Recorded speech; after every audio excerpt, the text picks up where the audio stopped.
যুক্তরাষ্ট্রের ঘনিষ্ঠ মিত্র কাতারে সরাসরি বোমা হামলা করেছে দখলদার ইসরায়েল। তাতে মধ্যপ্রাচ্যে নতুন করে উত্তেজনা সৃষ্টি হয়েছে। শুধু কাতার নয়, ৭২ ঘন্টার ব্যবধানে ৬ দেশে হামলা চালিয়েছে দখলদার বাহিনী। লেবানন, সিরিয়া, তিউনিসিয়া, ইয়েমেন ও ফিলিস্তিনের চালানো হামলায় প্রাণ গেছে অন্তত ১৯৬ জনের, আহত হয়েছেন শত শত মানুষ।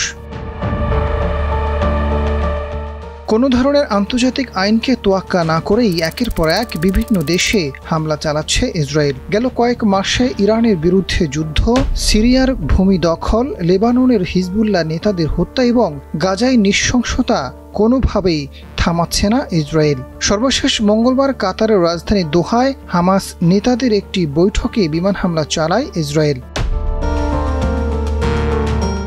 বিশ্লেষকরা বলছেন, ইসরায়েল অতীতেও জনবহুল রাজধানীতে হামলা চালিয়েছে, তবে দোহায় সরাসরি আঘাত ছিল একেবারেই অপ্রত্যাশিত। কেননা কাতার শুধু মার্কিন সামরিক ঘাঁটির আবাসস্থলে নয়, বরং গাজায় যুদ্ধবিরতি প্রতিষ্ঠার আলোচনার অন্যতম মধ্যস্থতাকারী। সেই দেশেই হামলার ঘটনা অনেককেই অবাক করেছে।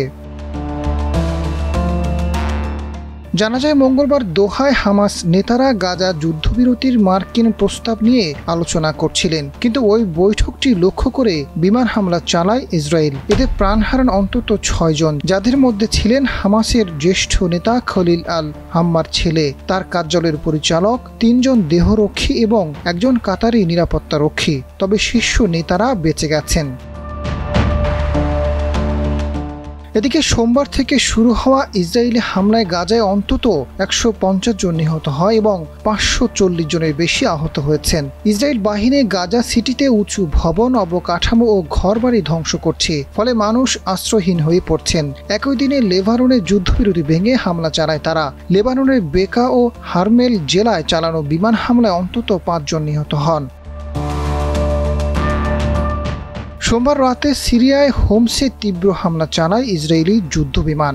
সিরিয়ার পররাষ্ট্র মন্ত্রণালয় এই হামলাকে রাষ্ট্রীয় সার্বভৌমত্ব লঙ্ঘন এবং আঞ্চলিক নিরাপত্তার জন্য সরাসরি হুমকি হিসেবে অভিহিত করেছে।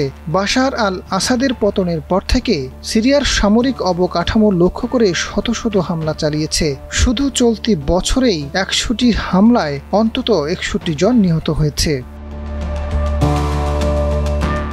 তিউনিসিয়ার উপকূলে গাজায় ফ্লোটিলায় হামলা চালায় ইসরায়েলি ড্রোন। সোমবার রাতে দেশটির সিদি বু সাইদ বন্দরে ভিড়ে থাকা ফ্যামিলি বোট নামে জাহাজে হামলা চালায়। পরদিন রাতে যুক্তরাজ্যের পতাকাবাহী আলমা জাহাজে অনুরূপ হামলা চালানো হয়। বুধবার ইয়েমেনের রাজধানী সানায় হুতি অবস্থান লক্ষ্য করে বিমান হামলা চালায় ইসরায়েল। হামলায় সানা ও আল জাও প্রদেশে অন্তত ৩৫ জন নিহত হয়েছেন।